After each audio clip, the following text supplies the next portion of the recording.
ನಮಸ್ಕಾರ ಅಶ್ವಕೃಷಿ ಚಾನೆಲ್ಗೆ ಸ್ವಾಗತ. ನಾನು ವನಿತಾ. ಕೃಷಿ ನಮ್ಮ ದೇಶದ ಬೆನ್ನೆಲುಬಾಗಿದೆ. ಅದರ ಕೊಡುಗೆಗಳು ಸಹ ಅಷ್ಟೇ ಅನನ್ಯ. ನೀರಾವರಿ ಸೌಲಭ್ಯ ಹೊಂದಿರುವ ಕೃಷಿಕರಿಗಿಂತ ಮಳೆಯಾಶ್ರಿತ ಕೃಷಿಕರ ಪ್ರಮಾಣವೇ ಹೆಚ್ಚೆನ್ನಬಹುದು. ರೋಗಬಾಧೆ, ಕೀಟಬಾಧೆ, ಬೆಲೆ ಕುಸಿತ, ಪ್ರಕೃತಿ ವಿಕೋಪ ಸೇರಿದಂತೆ ಹಲವಾರು ಸಮಸ್ಯೆಗಳಿಂದ ಕೃಷಿಯಲ್ಲಿ ರೈತರು ಅಂದುಕೊಂಡಷ್ಟು ಲಾಭವನ್ನ ಪಡೆಯುವುದರಲ್ಲಿ ವಿಫಲವಾಗುತ್ತಿದ್ದಾರೆ. ಇಂತಹ ಸಂದರ್ಭದಲ್ಲಿ ಸಮಗ್ರ ಕೃಷಿ ಜೊತೆಗೆ ಉಪಕಸಬುಗಳತ್ತ ರೈತರು ಗಮನ ಹರಿಸಬೇಕಾಗಿದ್ದು ಅಗತ್ಯವೂ ಹೌದು, ಅನಿವಾರ್ಯತೆಯೂ ಹೌದು, ಬುದ್ಧಿವಂತಿಕೆಯೂ ಹೌದು. ಇನ್ನು ಉಪಕಸಬುಗಳಲ್ಲಿ ಕಡಿಮೆ ಬಂಡವಾಳದಲ್ಲಿ ಹೆಚ್ಚು ಲಾಭ ಕೊಡುವ ಬಿಸಿನೆಸ್ ಅಂದ್ರೆ ಅದು ನಾಟಿ ಕೋಳಿ ಸಾಕಾಣಿಕೆ. ಹೌದು, ನಾಟಿ ಕೋಳಿ ಸಾಕಾಣಿಕೆ ಕಡಿಮೆ ಖರ್ಚಿನಲ್ಲಿ ಹೆಚ್ಚು ಆದಾಯ ಕೊಡುವ ಉದ್ಯಮ. ಬಾಯ್ಲರ್ ಕೋಳಿ ಸೇರಿದಂತೆ ಬೇರೆ ಜಾತಿಯ ಕೋಳಿಗಳಿಗಿಂತ ನಾಟಿ ಕೋಳಿ ಹೆಚ್ಚು ಆರೋಗ್ಯಕರ ಮತ್ತು ರುಚಿಕರ ಎಂಬುದು ಮಾಂಸಪ್ರಿಯರ ಅಭಿಪ್ರಾಯ. ಹೀಗಾಗಿ ಬಹುತೇಕ ಜನರು ನಾಟಿ ಕೋಳಿಯತ್ತ ಮುಖ ಮಾಡುತ್ತಾರೆ. ನಾಟಿ ಕೋಳಿಯನ್ನ ಮನೆಯ ಅಂಗಳದಲ್ಲಿ ಸಣ್ಣ ಜಾಗದಲ್ಲಿಯೂ ಸಾಕಬಹುದು.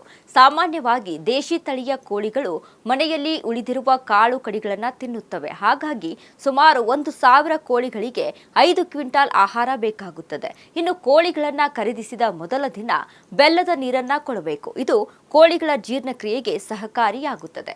ದೇಶಿ ತಳಿಗಳಲ್ಲಿ ಪ್ರಮುಖ ತಳಿಗಳು ಎಂದರೆ ಗ್ರಾಮಪ್ರಿಯ, ಶ್ರೀನಿಧಿ, ವನರಾಜ.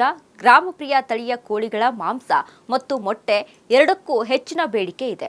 ತಂದೂರಿ ಚಿಕನ್ ತಯಾರಿಕೆಯಲ್ಲಿ ಈ ಮಾಂಸವನ್ನ ಹೆಚ್ಚಾಗಿ ಬಳಸಲಾಗುತ್ತದೆ. ಈ ಕೋಳಿ ಒಂದು ವರ್ಷದಲ್ಲಿ 219 ರಿಂದ 225 ಮೊಟ್ಟೆಗಳನ್ನು ಇಡುತ್ತದೆ.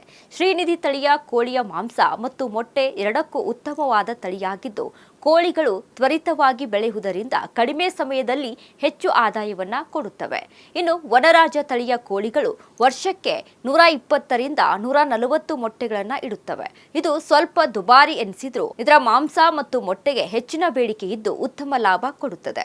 ಇನ್ನು ಕೋಳಿಗಳಲ್ಲಿ ರೋಗಗಳ ನಿಯಂತ್ರಣಕ್ಕೆ ಬಹಳ ಮುಖ್ಯವಾದದ್ದು ಉತ್ತಮ ಆಹಾರ, ಗಾಳಿ, ಸ್ವಚ್ಛತೆ, ಕಾಲಕಾಲಕ್ಕೆ ವೈದ್ಯರಿಂದ ಸಲಹೆಗಳನ್ನು ಪಡೆದು ವ್ಯಾಕ್ಸಿನ್ ಕೊಡಿಸುವುದು, ಅನಾರೋಗ್ಯದಿಂದ ಬಳಲುವ ಕೋಳಿಗಳನ್ನು ಬೇರ್ಪಡಿಸುವುದು, ಕೋಳಿ ಮನೆಗೆ ಸುಣ್ಣವನ್ನ ಬಳಿಯುವುದು, ಡಿಟಿಟಿ ಪೌಡರ್ ಅನ್ನ ವೈಜ್ಞಾನಿಕವಾಗಿ ಬಳಸಬೇಕು.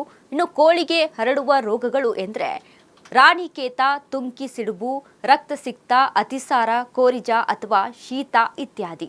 ಇದಿಷ್ಟು ನಾಟಿ ಕೋಳಿಯ ನಿರ್ವಹಣೆ ಮಾಡೋರು ಪಾಲಿಸಬೇಕಾದಂಥ ಕ್ರಮಗಳಾಗಿದೆ. ಸರಿಯಾದ ರೀತಿಯಲ್ಲಿ ಕ್ರಮಗಳನ್ನು ಪಾಲಿಸಿದರೆ ಉತ್ತಮವಾದಂಥ ಲಾಭಗಳನ್ನು ಕೃಷಿಯ ಜೊತೆಗೆ ಪಡೆದುಕೊಳ್ಳಬಹುದು. ಇನ್ನು ಇಲ್ಲಿಂದ ಬಂದಂಥ ಕೋಳಿಯ ಗೊಬ್ಬರಗಳನ್ನು ನಿಮ್ಮ ಕೃಷಿ ಭೂಮಿಗೆ ವೈಜ್ಞಾನಿಕವಾಗಿ ಬಳಸಿಕೊಳ್ಳಬಹುದಾಗಿದೆ.